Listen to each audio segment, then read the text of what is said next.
All right, everybody. My name is Jacklyn Araque, and this is Task List C, Behavior Change Considerations.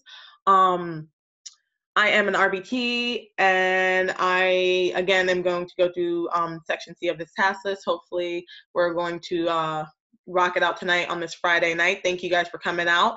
And let's have fun tonight, because it's Friday again, end of the week, end of the work week. So, normally we should ask you guys not to shout out, but in my Zooms I prefer lots of voices. So and then I'll just monitor who's talking. So all right, let me go with the disclaimer.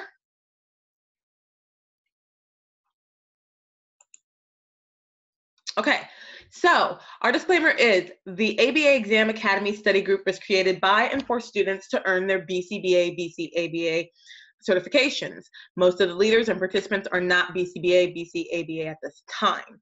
These meetings are meant to have active discussions, to collaborate, ask questions, and provide helpful suggestions to better understand the 4th edition task list concepts. Due to this, it is important to know that all viewers and participants are responsible for verifying the accuracy of the information being provided in order to successfully prepare for the exam.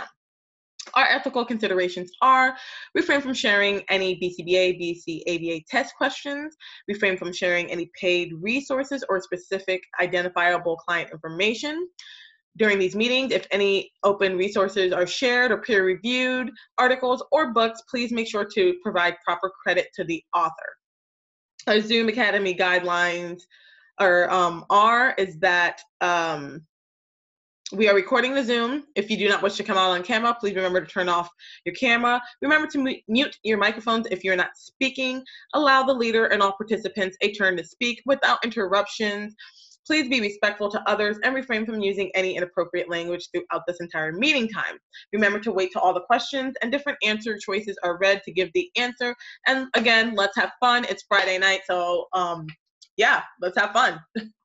So first off, let's talk about reinforcement. What is a reinforcement? And again, please shout out. This is not, rigid. Anybody?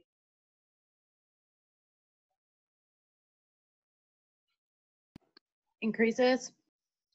It increases. It's a stimulus that increases the future of a behavior. Thank you, Erica. Okay, so we have 2 types of reinforcement. We have what kind of 2 types?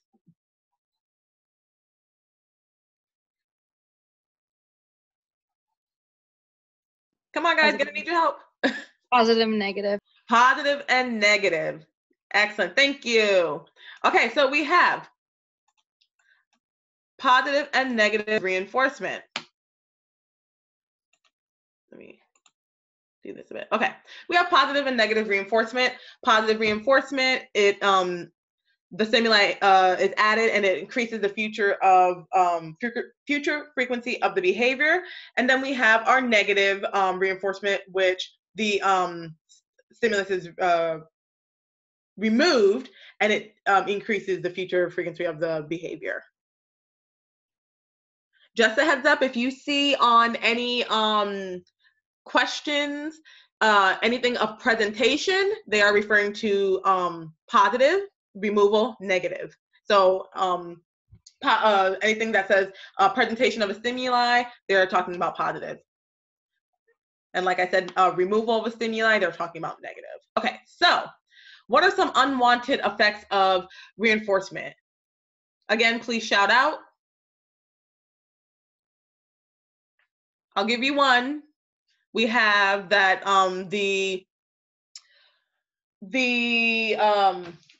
we have bribery, that some people think that we use reinforcement for bribery, which I just want to give a note that bribery has to do with how the speaker or the ones giving the reinforcement, it benefits us. It does, and that's not what reinforcement is.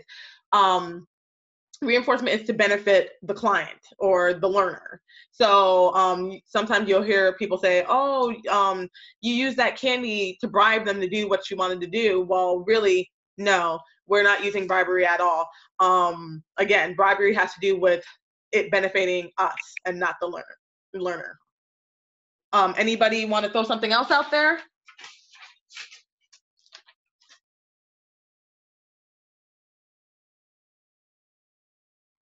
Okay, well, I'm just gonna jump to the next slide. Okay, so unwanted effects of reinforcement. We've got, I just spoke, bribery.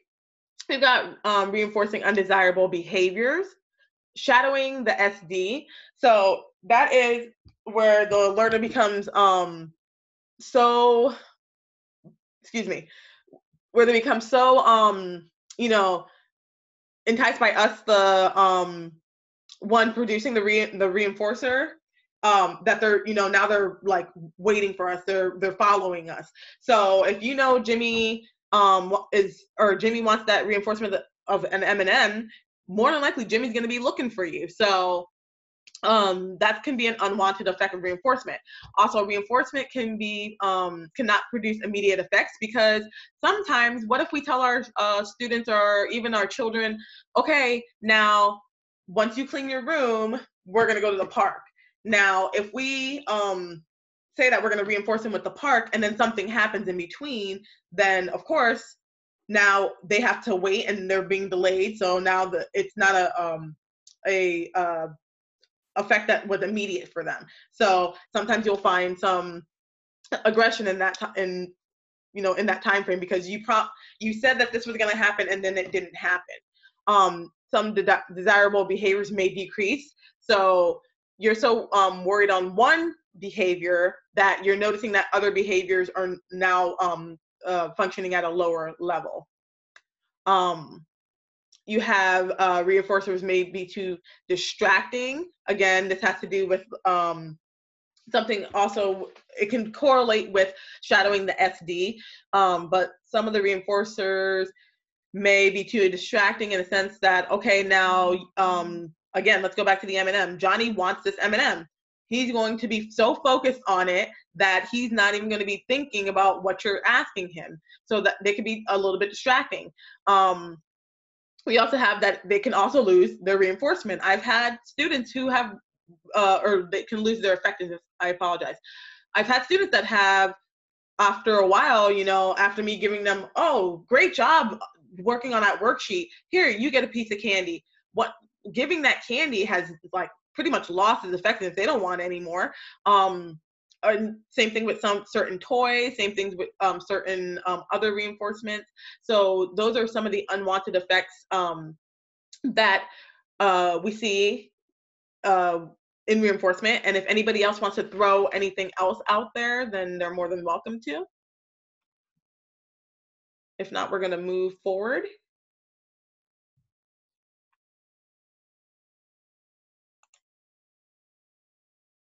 All right, guys, I'm going to move forward because, like I said, if nobody's going to talk, then I'll talk the rest of the way. So plan for reinforcements. Okay, so with planning for the unwanted effects, we need to rotate our reinforcers. We need to pair with praise. Again, some people use edibles to use as a reinforcer. I'm not a fan of edibles because they are so hard to break. So how do we break edibles? We use praise. Oh, great job for peeing in the toilet. Here's a piece of candy. Great job for doing this. Great job, Jimmy. And so we always praise with reinforcement, so we can eventually back out the we always praise reinforcement, so we can always back out the tangible. Change the environment. If you're using reinforcers in the school setting, okay, let's try it now in the home setting. Okay, let's try it out in the community.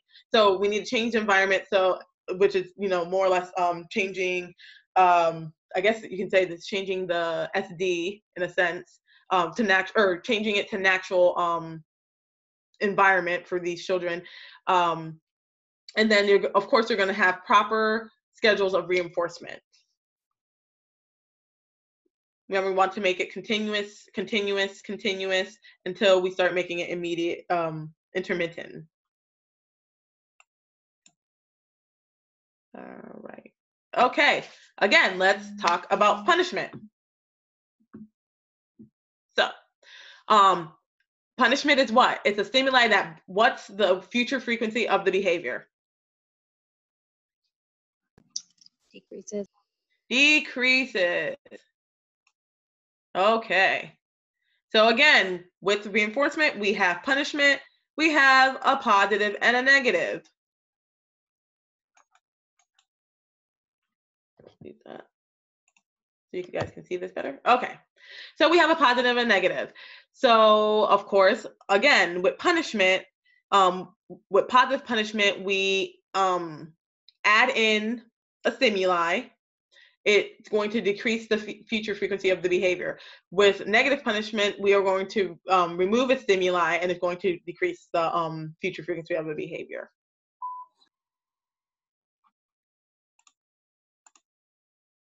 Okay.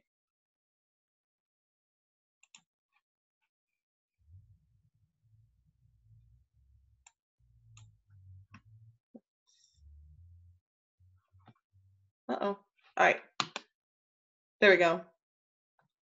All right. So now we have, how do we plan for, sorry, my computer glitched for a second there. How do we plan for punishment? Well, punishments needs to be continuous and not on an intermediate schedule, because if you're doing it continuously in one setting and then you're intermediate in another setting, you're pretty much throwing the child off, and now the punishment is ineffective. We want to do integrity checks. We want to train across environments. This is in the home, in the school, in the community. We need to use the highest and most effective level of punishment to decrease the behavior. And of course, you want to always pair punishment with reinforcement.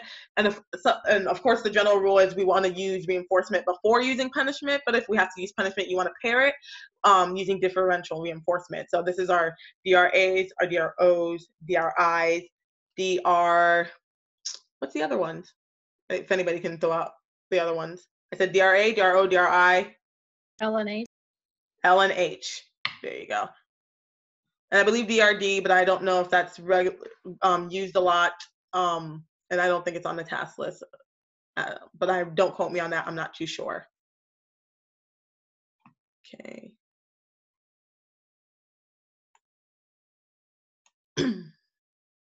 Okay. So some unwanted effects of punishment. We have conditioned emotional responses. Evokes counter control. Does anybody know what it means to evoke counter control?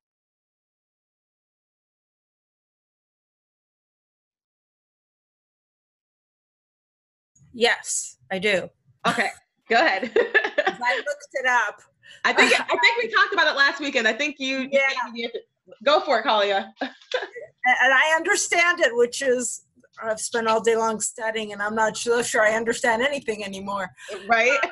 But maybe just counter control. So counter control is when essentially the tables get turned on you. Mm-hmm. So you're providing a punishment on someone. Let's say the punishment is, I'm not going to take you to see a movie if you don't do X, Y, Z, or, you're not going to go see a movie because you didn't do X, Y, Z. The other one is a threat. And the kid says, I don't want to see that movie anyways. Right. So then he's basically turned the table, and now it's not exactly, because then the punishment, let's say you really wanted to go see the movie, you wanted to go out, and now you're being punished because he doesn't want to do what you're supposed to do. Exactly. Very good example. Thank you so much, Claudia. Yeah, pretty much. And in my notes here, it says counter control, a general term for any behavior that is utilized to avoid punishment. So that was a great example. So thank you. We have that this may serve as a model for clients to handle others. So they could use punishment to, the punishment that you're using on them, they can use it on somebody else. Oh, well, Miss Jackie did this with me, so when Jimmy confronts me, I'm going to use this on them. So they can use it as a model. Us, the teachers, our RBTs, or anybody delivering the punishment, we can become aversive. They're going to avoid us. Anytime they see us, they're going to pretty much not want to be a part of the treatment and probably escape.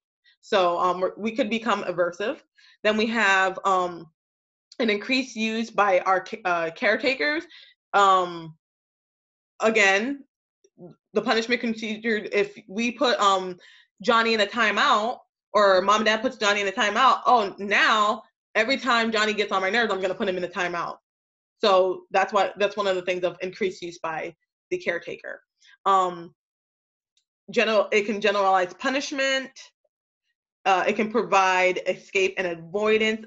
Again, we can become aversive, so they could escape it. And it also can have the effect of a behavioral contrast. And does anybody know what a behavioral contrast is? I know somebody knows it. Somebody shout it out. I can talk about that one too. Go ahead, go for it. So behavior contrast is when there's a change in there's an implementation of a intervention in one environment, so to speak, and not in another environment. And the behavior, let's say, decreases in that environment where there is an intervention, and then it increases in the other environment. Excellent. Thank you so much. Great example. I'm sorry, go ahead. To that, the reason, the increase of use by caretaker is exactly why spanking works. Right. Because they get the immediate reinforcement. Right. The spanker. Yeah, the caretaker gets the immediate reinforcement. The one being spanked does not. So. Right, because he or she usually stops at that point. So the caretaker's like, oh, this works. And then they use it again and again. But it's only temporary. Correct, exactly. And, again, in some kids, you can spank them and they could care less. So it's no longer being effective. So, yes, great example. Thank you so much. That's because they become desensitized, right? Yeah, pretty much in a sense, yes. Oh, yeah. Okay. Thanks, Jacklyn. No problem. Let me jump here. Okay, let's talk extinction. So, extinction is a procedure that occurs when a previous reinforced response is blank, and that behavior blanks in the future. Anybody know?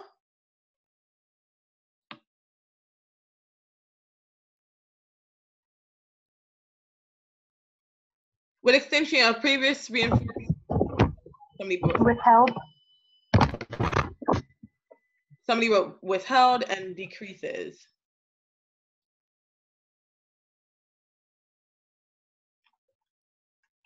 Very close. I have discontinued, and that's behavior decreases. Yeah, the second part was right.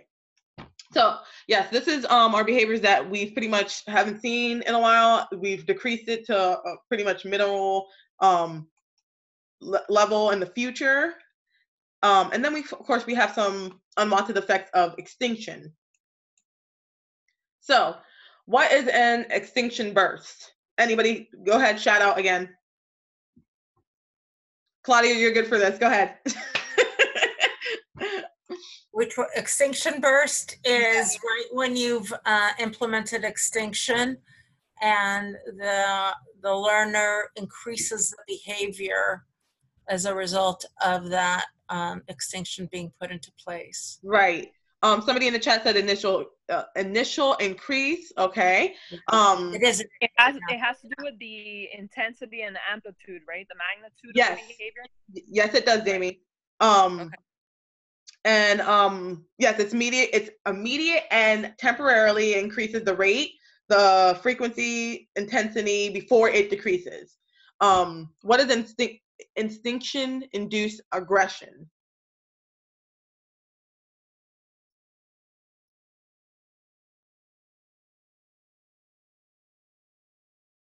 Anybody? I'll jump in since no one wants to do this. Go for it. Extinction-induced aggression is when extinction has been put into effect and the client starts showing aggression in that extinction burst.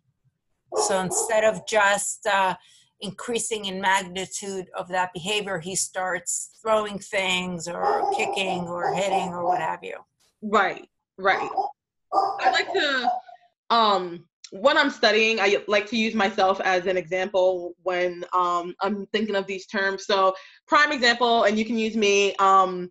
Right now, my son is on vacation. He is out of state, and I have been texting his dad, hey, when are you sending him home? When are you sending him home? He hasn't answered my text.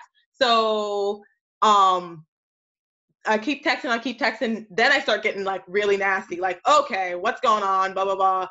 You know, a little bit of verbal aggression. So then I became, I had extinction-induced aggression, towards the father because he wasn't answering me. So you can use that as an example of him not reinforcing my behavior of answering my text. And then, of course, How did you have aggression? Verbal. Oh, okay. Got it. Yeah, I'm just gonna say verbal. This is the fun part, right? Yeah. So that was my aggression there. But now I'm much calmer. So I'm back down to my extinction. So you're back to the baseline. I'm back to my baseline. Thank you, Damie. That's it. You gotta talk ABA. Yeah, there you go. Okay, behavioral contrast. We talked about this. Claudia just said it.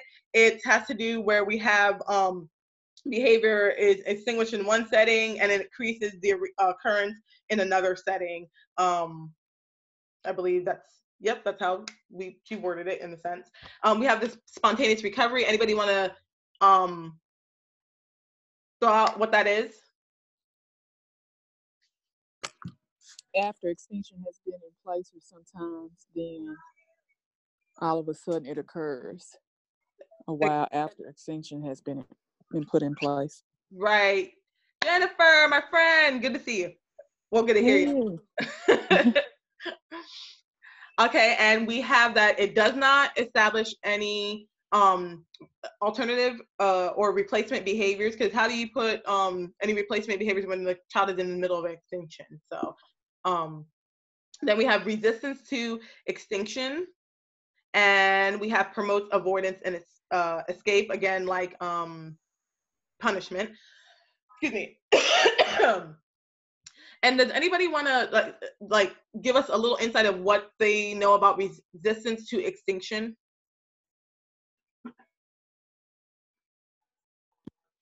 Is that when the client just resisted? That's what, because I asked that question last week and Maud kind of explained it. She was just saying the client, the person or the teacher or the therapist try to put it in place, but the client is resisting it. Right. I don't know how, but yeah. I think it's to the procedure, resistant to the procedure of extinction. Okay. So when a person, so you do extinction on the learner. Let's say, I don't know, you used to always give him candy when he cried. So let's say you stop giving him the candy, so you're extinguishing the candy, but the crime just keeps continuing and doesn't show going away. Oh, okay. Because you usually have your extinction burst, but if you keep the extinction going, then the burst goes away. It's a temporary thing. Right. But when it goes beyond, at least that's what I understood it as. Right. And I don't know if anybody ever told you guys, when I went to school, it was always the burst is the worst. So that's what I have to explain to my parents. Yes, you're going to see all this behavior and aggression and things like that, but this is going to be the worst of it, and then it's more than likely going to decrease. So, they just sometimes can't see past that. So I always explain to them, there's an extinction burst. It's going to look like all sorts of behavior, but that will come down. Okay. Right. Okay. That's good. I have a quick question, and I didn't ask it yesterday because I was presenting, but I want to see if we can have a little clarification here. Go for it. Okay, so the extinction burst. Mm-hmm. I'm gonna give the example that I gave yesterday about knocking on the door. So you knock on the door, Mm-hmm. someone opens the door, you go in, and then you knock on the door another day, a person opens the door, you go in. So that repeats itself, let's say 4 or 5 times. So the 6th time, you knock on the door and no one opens the door. So you knock harder and you knock more and you keep knocking and nobody opens. So that's the extinction burst. Now, where I get confused is I know that there's an emotional reaction, which is, you know, you can kick the door, which is like other behaviors, right? You can maybe start yelling. You can that would be your induced aggression, yeah. Okay. Because I read, I don't know where, and I've been looking at some Zooms that have to do with extinction bursts, and different people say different things. They say that extinction burst is like the combination of everything. Okay. And some people say it has to be the same behavior all the time. Like the knocking, you can knock harder, you can knock more, but it's only knocking. Is that true? Like it's only that specific behavior that's intensified? Or is it the combination? I thought it was the increase of the target behavior. I think resistance to extinction is that one. Like same behavior, more probably doing more, trying harder, same behavior. That's resistance to extinction, I think. Okay. But the other one, extinction has to be any, like more other behavior along with it. That's what I understood. Yeah, me too. That's just of the target behavior that you're trying to increase or decrease. Yeah. Okay, thanks. Because that's what I understood, but I keep hearing other explanations, but I guess that whoever was saying all those other things in other Zooms were wrong.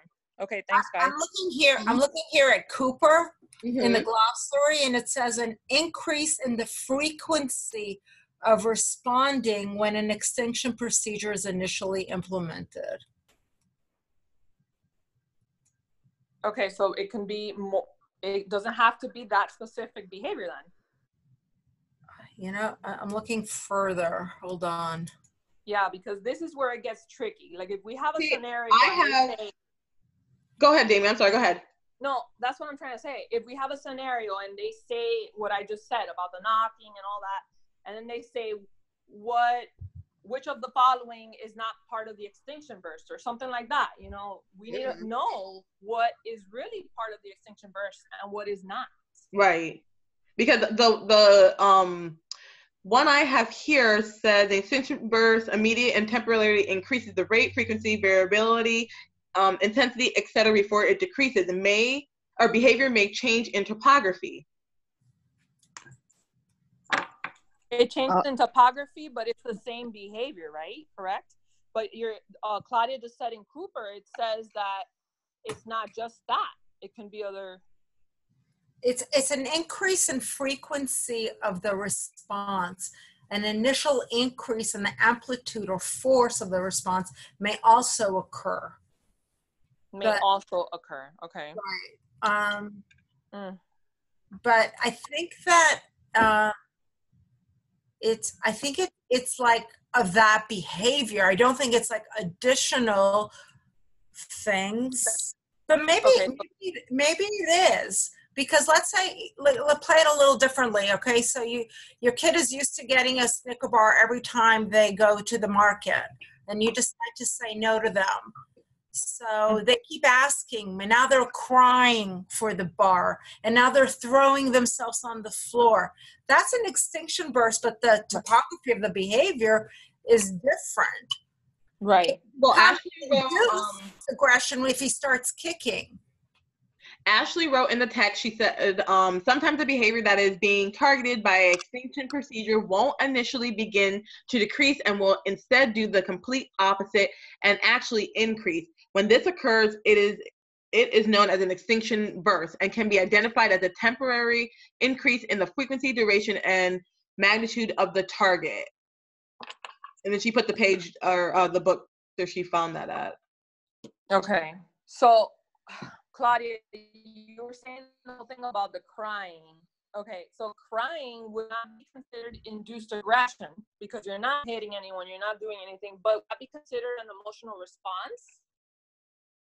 Yeah, that would make sense to You me. see this? But it's part of it. I would think that it's part of the burst where it's like an increased magnitude because they're crying, but they're asking for that bar. Depends what the original target behavior was. True. Right. So this is what we have to, when we study more and we look into this, we have to dig deep and figure out what is it in detail. Because in these scenario questions, they're going to get tricky, and then this is where we get confused. Right. You're absolutely right, Jamie. Yeah. I was thinking yesterday after my meeting, I was like, oh my goodness. Well, thank you for adding it to mine. All right. All right, thank you. No problem. Okay, so how do we plan for unwanted extinction? We're going to make sure to train all persons across all settings. This is our caretakers, our RBTs, our teachers, whoever is interacting with the child. Of course, across all settings, home, community. Sorry, I'm getting text in the chat and I'm trying to look at both. Home, community, and of course, school. There we go. Anybody want to add anything there?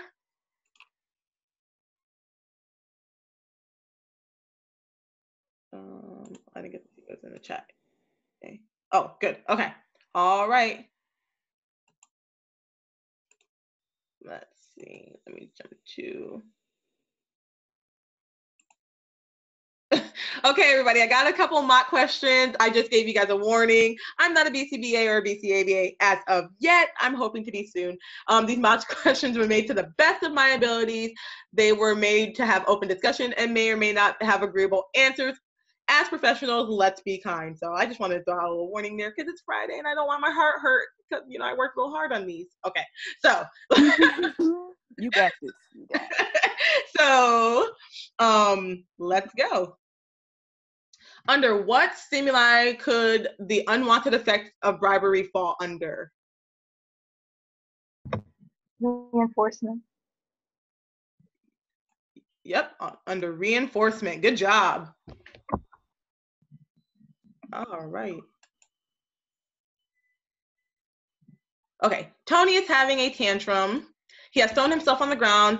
He's kicking his legs, flaring his arms, and crying. His brother is ignoring his tantrums and not giving him any attention. After 10 minutes of Tony's tantrum behavior being ignored, Tony gets up and throws a toy at his brother. What unwanted effect did Tony display?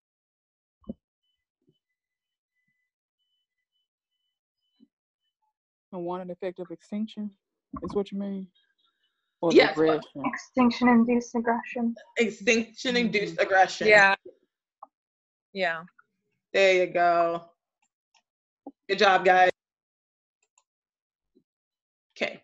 Jameson likes to blow raspberries. One day his mother reprimands him and this stops him from blowing raspberries in the future.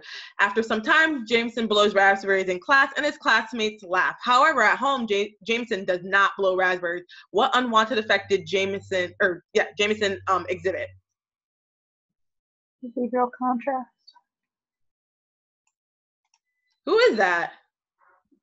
Ashley. Ashley, great job. Okay. Ashley's got this. Right? Gotta take her to test with me. All right. George's mother sent him to his room for talking back. Afterwards, she consistently sends him to his room when he argues with her in the future. What unwanted effect did the mother display?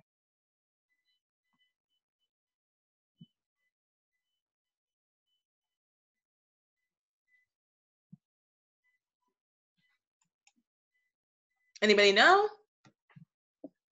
Punishment. She became a conditioned Punishment.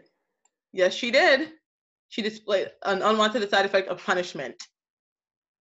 All right, guys. I only had 4. It was kind of hard finding for some mock questions. Those were good, Jacklyn. Thank You you. were very good, Jacklyn. Great job. Thank you. Pat myself on the back. Thank you, guys. Good All job. right. You did it. That's ahead of us. All right, guys, we had 2 minutes left of this meeting, so I just want to say find us on Facebook, Instagram, or on our YouTube channel at abaexamacademy.com. We have our one-on-one meetings, and then of course we have our group meetings throughout the week. So please come and visit us. Come visit us or me on Friday nights and the rest of the girls throughout the week. And thank you guys for coming out on this Friday night. Thank you. Thank you. It was great, Jacklyn. Great job, Follow the guys. Instagram. I'm sorry. I just followed the Instagram right now. Thank you. Thank you. Bye, guys. Bye, guys. Thank you so much. Have a great one. Thank you. Bye.